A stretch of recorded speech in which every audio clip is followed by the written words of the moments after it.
How's everybody doing? Today's video is going to be my explanation and reaction to my favorite jam session that I myself have ever done with the Dirty Diapers, which is the band name for me, my uncle Matt, and my cousin Scott playing together. At a minimum, that's the trio.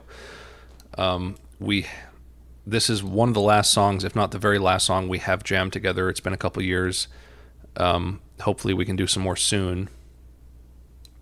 But this song, out of everything we've ever played together, has been my favorite. That's why I turned this into my channel trailer, because I thought more people should see it, because this basically showcases all three of our abilities the best, and it gets a really nice groove going, and it's just a satisfying. It was satisfying to play, and it's satisfying for me to watch, even though when I record those jams, they're kind of on just my regular fisheye camera without a pro audio setup. So the audio is not great, but it is passable. So without further ado, let me play this and explain why this is my favorite jam that I've ever done or been a part of.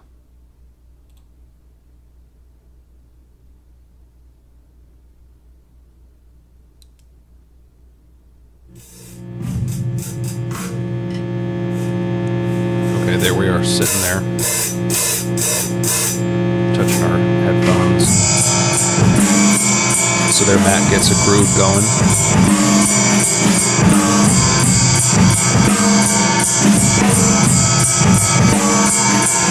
It's always interesting whenever we're doing a jam like this, because sometimes one person will have an idea and they just start playing that idea. Like between these songs that we're improvising, somebody will all be kind of just messing around for a minute, and then somebody will come up with something, and then everybody jumps into it. Okay, that's a good one. Sometimes we do it over each other.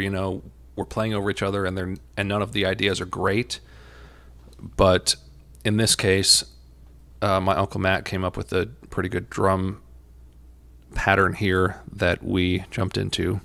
See Scott in the background trying to get a feel for it.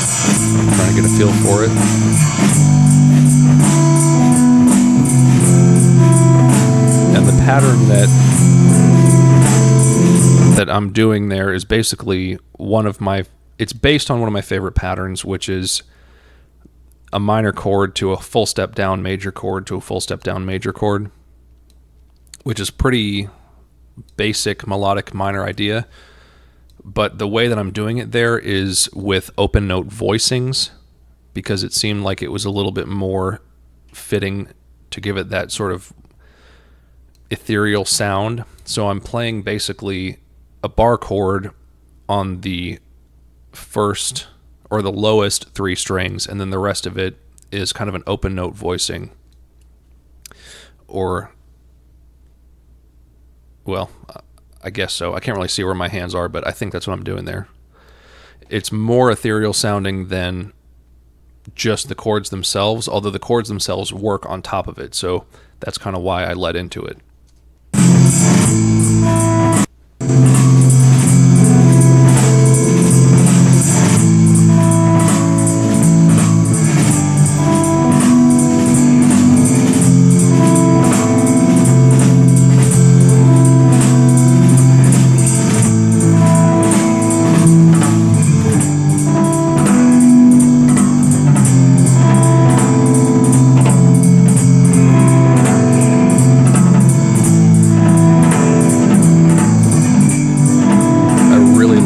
This part that we were doing. The feel on the drums is really good.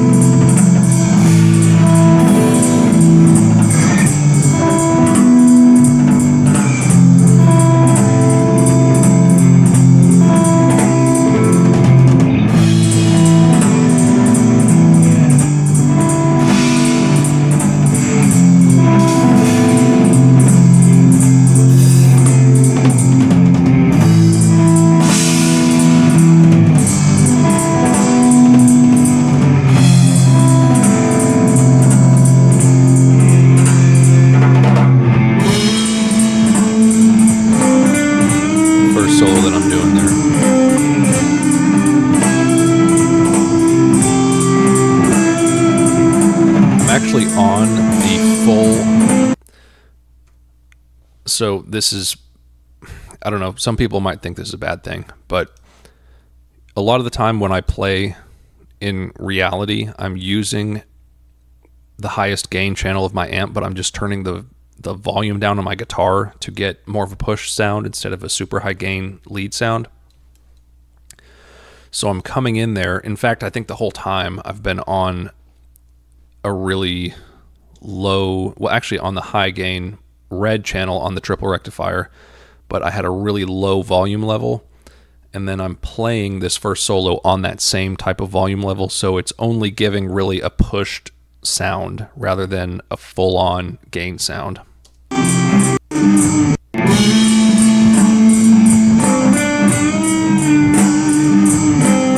And my cousin Scott's tone is about the same sort of pushed level.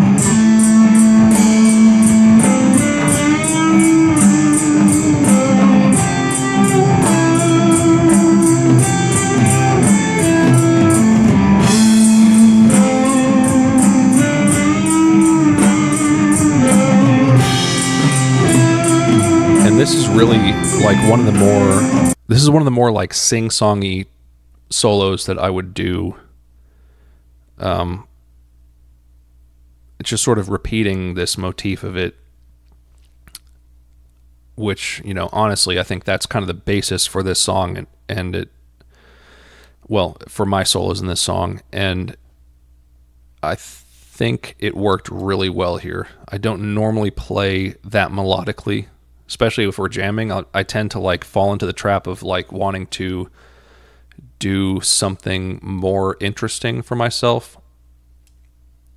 And that's just this whole first solo that I did is just to establish a melody. And it goes really, really well with the feel of the drums and Scott holding the rhythm right there. It just, I think this turned out well already.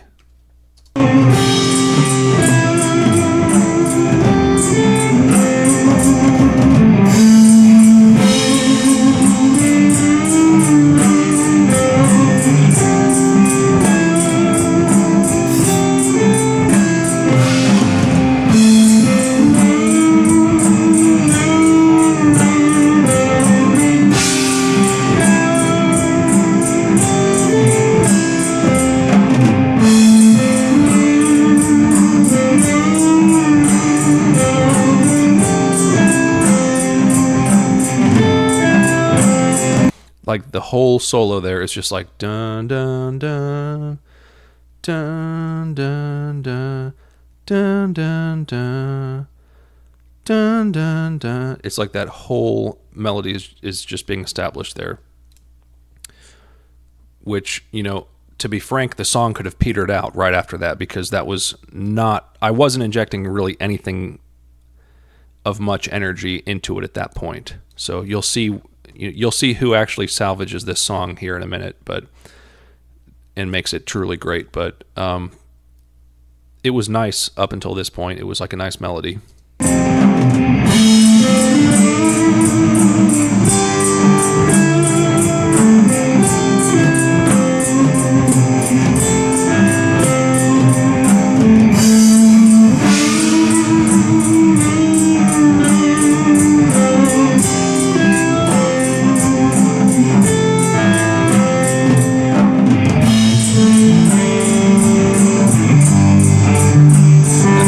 Still on the red gain channel, and I'm just trying to find a point where my volume is low enough.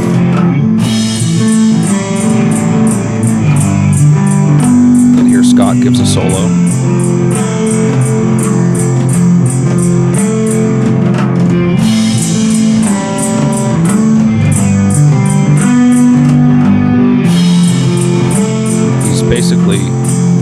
He's maintaining the same energy as the first solo, but he's just improvising, as opposed to where I improvised a melody and kind of hammered it home. He is improvising this entire part and basically keeping this song moving to where it can build energy, because this was the last song we did after kind of not a super long session, but we had spent a lot of energy already. So here Scott is actually breathing more life into what we're doing here by giving a fully improvised solo. I mean, mine was improvised, but it was to establish a motif. And here Scott is just doing what he feels, and it's not anything like, he's not trying to go outside the box to where he's like blowing it off the roof, but he's building it here really, really nicely. It's kind of the same level of energy as what we were on before, but it's just a lot more melody difference in what he's doing.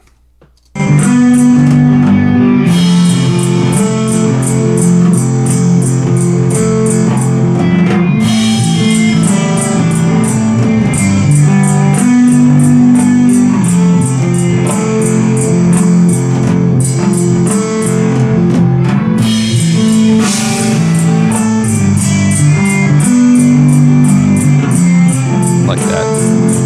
It's really nice playing by Scott there.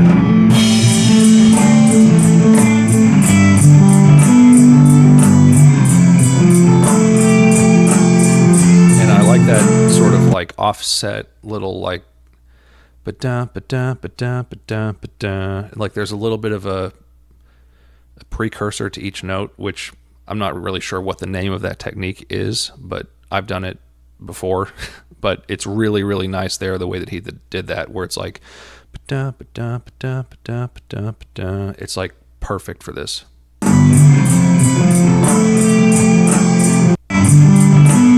here. Yeah, that was really, really nice.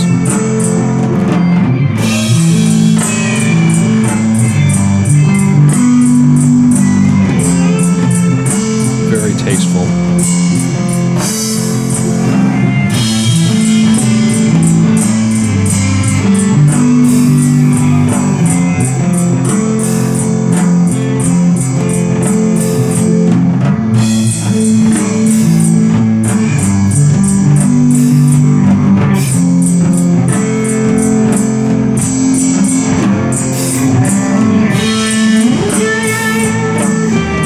Solo.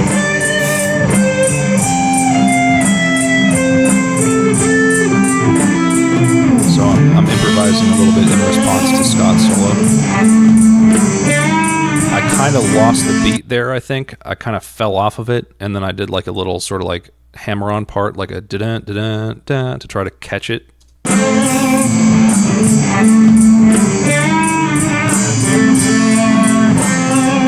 There, we're back.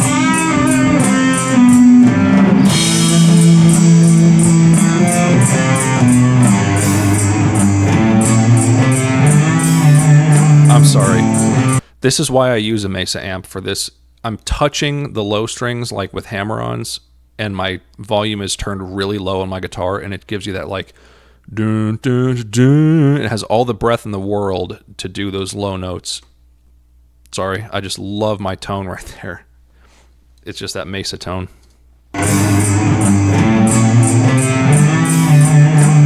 Just no energy put into it, but it's just as loud as a high note.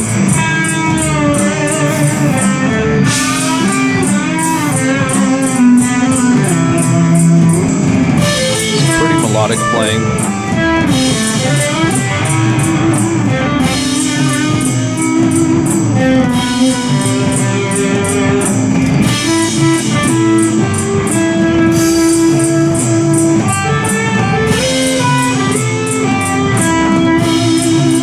I do like that lick that I just came up with there.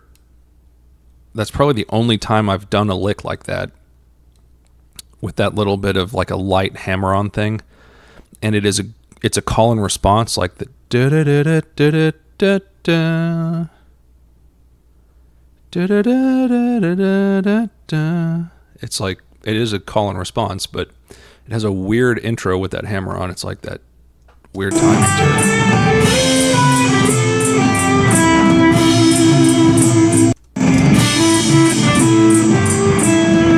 That's the call. That's the response.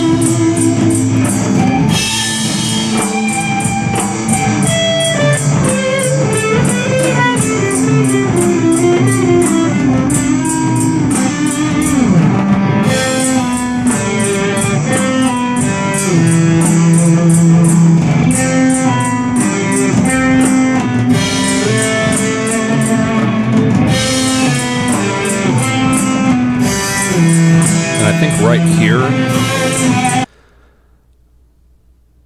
I was trying to build a different melody motif and thinking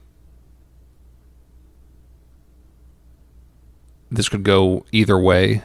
Like, this melody motif could finish the song off or it could build it. And at first it seems like it's building it. This motif right here.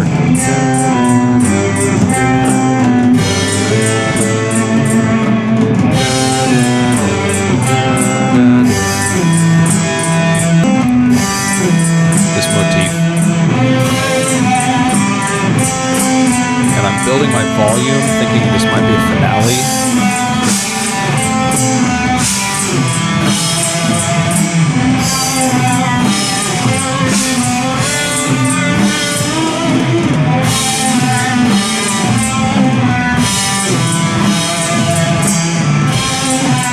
Although it might be kind of a sad way to end on that motif.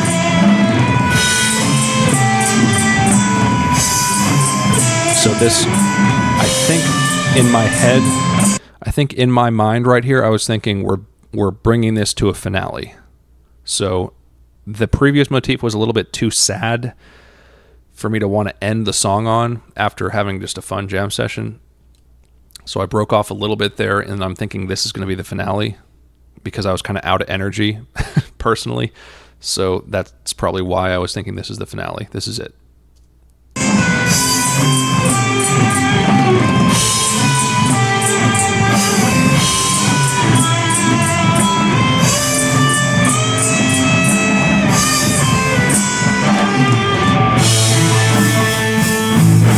then I thought this right here, I thought would be the end.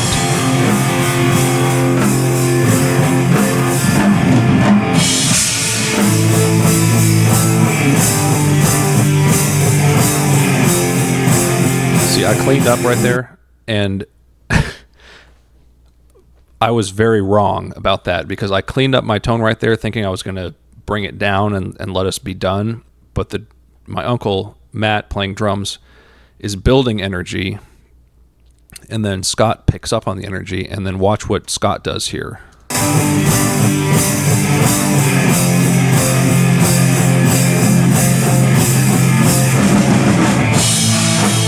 He gives it that little like dun it, dun it, dun it, dun it, dun it, and then he just brings it into another very high energy solo, and then Matt brings the energy of the drums way up, and now we are definitely not finished, and this is becoming the best jam that I think I've ever been a part of at this point because of what happens here.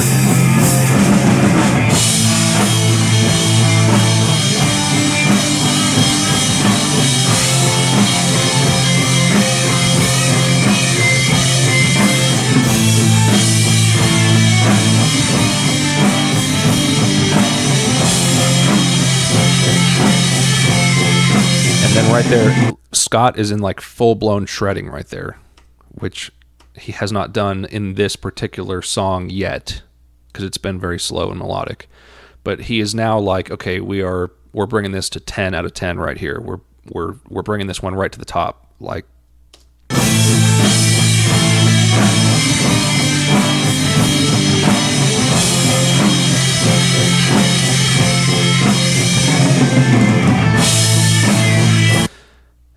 and after that little shred run that he does, I'm thinking like, oh God, I'm completely tired, and now I'm going to probably have another solo that's going to be at this pace. But it's just the actual result of what's happening here. I love this. This is my favorite jam we've ever done.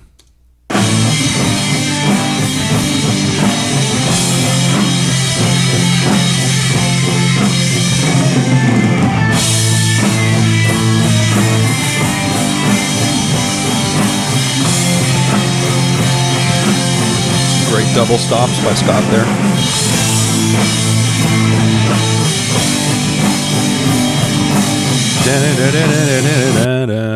That was a great melody. I mean, he's like on fire right now. So now I have to follow that when, as I said before, I felt like I was very tired.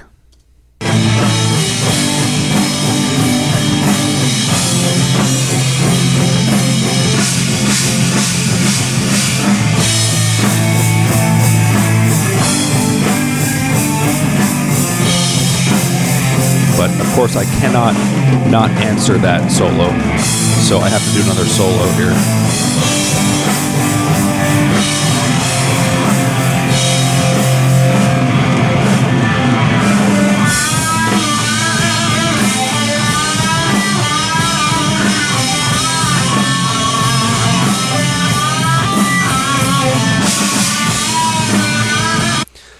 And right there, you can tell that I'm out of energy for this deal because I'm still doing a very slow melody, but the drums are at like a super fast pace, not a super fast pace, but a super high impact energy level, like really heavy on the cymbals. And I'm doing this leading into my solo with like, okay, here I go, because that's about, how I felt at that time. But I'm coming in like a da da, and he's like, ba, ba, ba, psh, psh, just like smashing the cymbals, and it's like I need to pull something out. I need to pull something out here in order to save this, to give us a finale, I guess.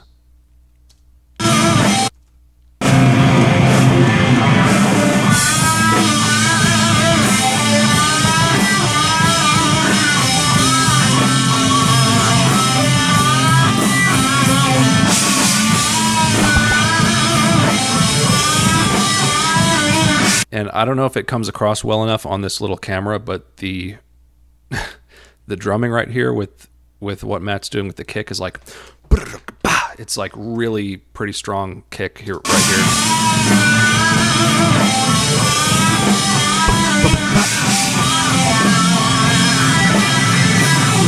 So now I have the shred. And he's still doing those almost like, I would say almost Portnoy-esque, like boom, boom, like really hard kick fills right there. And now I'm basically being whipped into a frenzy for whatever energy I have left on this last solo.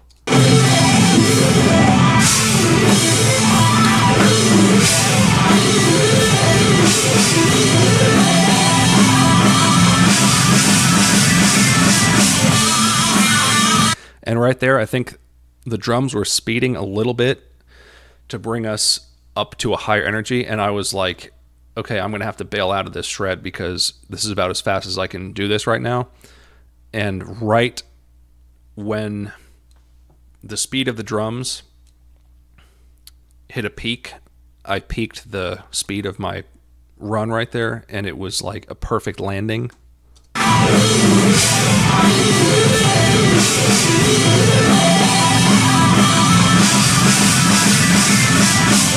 Right there.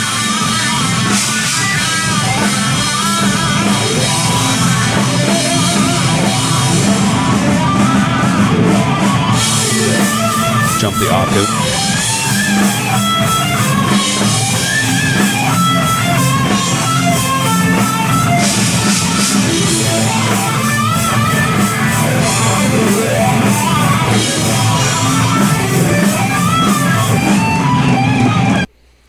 So that is interesting because at this point, the guitar I'm playing is my custom and it's still fairly new to me. And I knew that guitar had a really nice ability to belt a lot of power out of a really high second octave note like that. And so I'm kind of like falling into that right here. And then there's a lick here that I don't think I've ever done any other time, which is like a da da da da. If that makes sense. Let me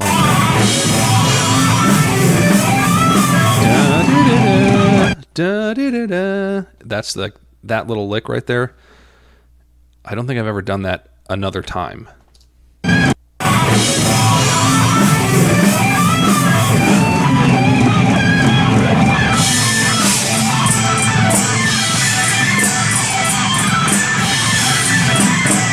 And right there, the camera audio is at its peak. It's like maxing out.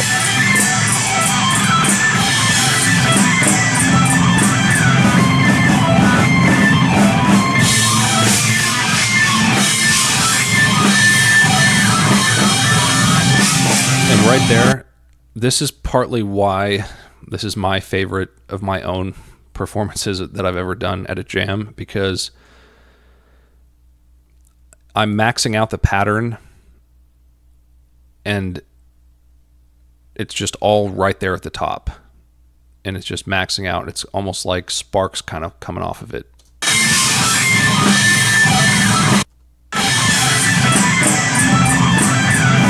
Starting right here. Da da da da da da da da da.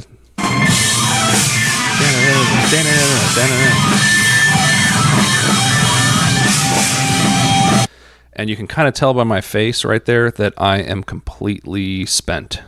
That was it. That was you're not getting any better than that right there. That was like, I probably cannot play Happy Birthday after that.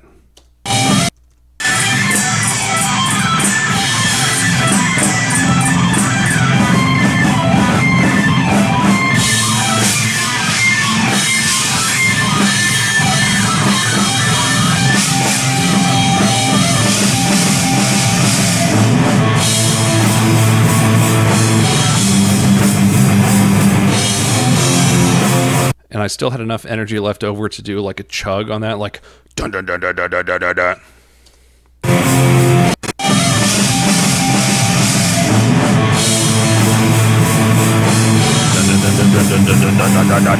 It's like kind of excessive.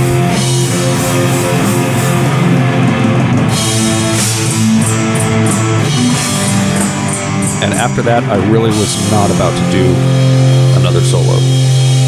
And that's it.